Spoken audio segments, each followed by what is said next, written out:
The genesis of Endgame, really, the book, was really because I did some talks around the possibility of fighting back, and the response by the audience was really predictable.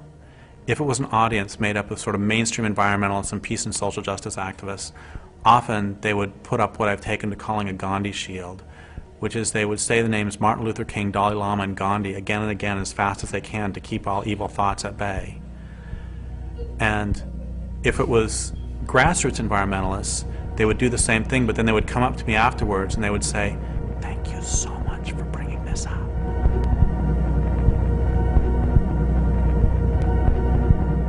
Especially in North America, pacifists and nonviolent advocates have had a very defining role and even a censoring role in determining what other people's participation can be in a whole range of social struggles. And that the way that they've affected social struggles has made it very much easier for the state to control those social struggles. That nonviolence plays a function of recuperating social struggles, of taking out their teeth, making them harmless, so that they can just exist in this cesspool of democratic plurality. I wonder what happens to that kind of energy or idealism or faith that something is about to change when they're certainly not going to change at all. What are the false hopes that keep us tied to the system? What are the false hopes that bind us to unlivable situations and blind us to real possibilities? Does anybody really think that Weyerhaeuser is going to stop deforesting because we ask nicely? Does anybody think that Monsanto will stop Monsantoing because we ask nicely? I was talking to this person in the States several years ago, and they said, if we can just get a Democrat in the White House, things are going to be okay. We've got a couple of myths on the left that I would really encourage us to get over. The first is that social change happens by moral suasion. It doesn't. It happens by force. The problem with persuasion as a strategy is that it only works on people who can actually be convinced and who can, be relied upon to act from their position after their minds have been changed. And the problem is that we're not dealing with individuals who can be convinced or persuaded. We're dealing mostly with large, abstract social organizations and corporations, which are basically sociopaths made out of huge numbers of people. You can't argue with psychopaths, you can't argue with fascists, and you can't argue with those who are benefiting from an economic system. You have to stop them through some form of force, and that force can be violent or nonviolent. Could you have stopped Ted Bundy by peaceful means? The left, to a large extent, subconsciously, has as its primary role to make resistance harmless. States have recognized that resistance will never disappear, that struggles will never disappear, and in the past they tried suppressing struggles the first time that they show their heads, if there's any sign of them, and that proved ineffective. So nowadays the way that states rule is by accepting the inevitability of conflict and resistance and just trying to manage it permanently. Keep the march going. There's nothing happening here. There's nothing happening, just one more line of police. So please keep the march going. Social movements in North America are locked into this pacifist doctrine that is imposed by the middle-class reformists who want to control the movement and dictate how it conducts itself. Advocates of nonviolence, they frequently say that nonviolence works, and the principal examples that they use of that are Gandhi in India and Martin Luther King in the US. The problem with that is that this constitutes a really great historical whitewashing, that in fact the resistance in India was incredibly diverse, and Gandhi was a very important figure within that resistance, but the resistance was by no means pacifist in its entirety. Gandhi gets used as a way to shut down conversation. Especially in the West, Gandhi is used as a way to sort of quell any ideas of either direct action or what's perceived as violence, or sort of like, resistance that goes beyond what is seen as sort of like a pacifist or a peaceful means of resistance. For years, I really bought into the whole Gandhian myth that is really sort of forced down the throat of activists in the United States. And the people who disabused me of that myth were when I first actually met some people from India. The people I talked to certainly didn't deify him, and many of them despised him. And they felt he was a collaborator, and he was somebody whom the British could work with. Gandhi is very well known in the West, but when you go to India, there's a freedom fighter and revolutionary leader called Bhagat Singh, who's in India probably almost as well known as Gandhi, as a part of the independence movement and sort of a leader in the independence movement. But in the West, most people probably have never heard his name. And the reason why that is that he used direct action tactics. There were generals of the British Army that were killed.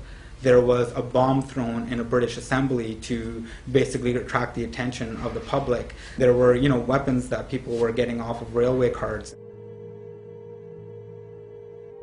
With Gandhi in the Indian National Congress, where you had the moderates and the extremists. The moderates were legal constitutional reform was their only method, and they were criticized for being a middle-class clique, for being too slow, for being too legalistic, and for being basically ineffective. The extremists, on the other hand, were being accused of being too aggressive, of being too fast and reckless and irresponsible. Gandhi basically got negotiating power from the fact that there were other elements in the struggle which were even more threatening to British dominance. So the British specifically chose to dialogue with Gandhi because he was, perhaps for them, the least threatening of the important elements of resistance. Gandhi came in as being the middleman. His theory of nonviolent passive resistance seemed to be a bridge between the extremists and the moderates. The British were bled white after World War II and didn't have the morale left anymore for a big fight, and they helped choose somebody that they could work with. They knew a revolution was coming, and they wanted to blunt it as much as they could. India went from being a colony to a neo-colony. The British were still able to maintain their interests less directly with Indians being in positions of management.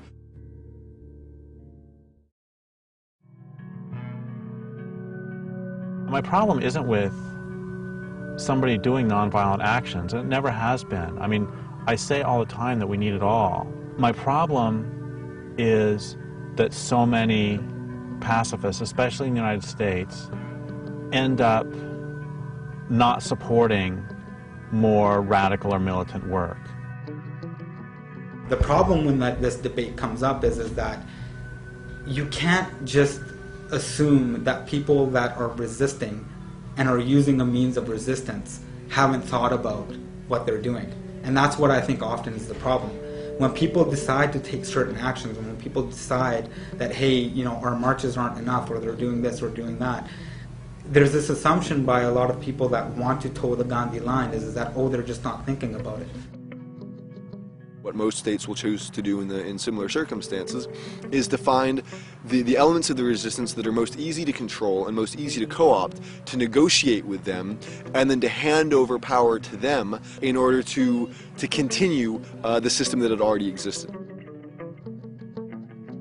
So again, you have the state doing the same thing it did with Gandhi and Martin Luther King, it does with, for example, the environmental movement. So it invites the responsible leaders of the environmental movement in to inquiries, government commissions, debates. It recognizes them. They're the legitimate leaders because, again, it doesn't want the movement to begin to adopt more militant resistance tactics.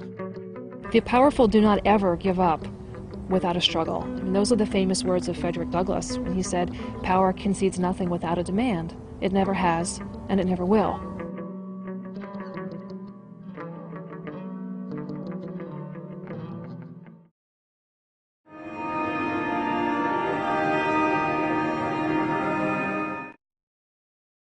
If we use more efficient electricity appliances, we can save this much off of the global warming pollution that would otherwise be put into the atmosphere.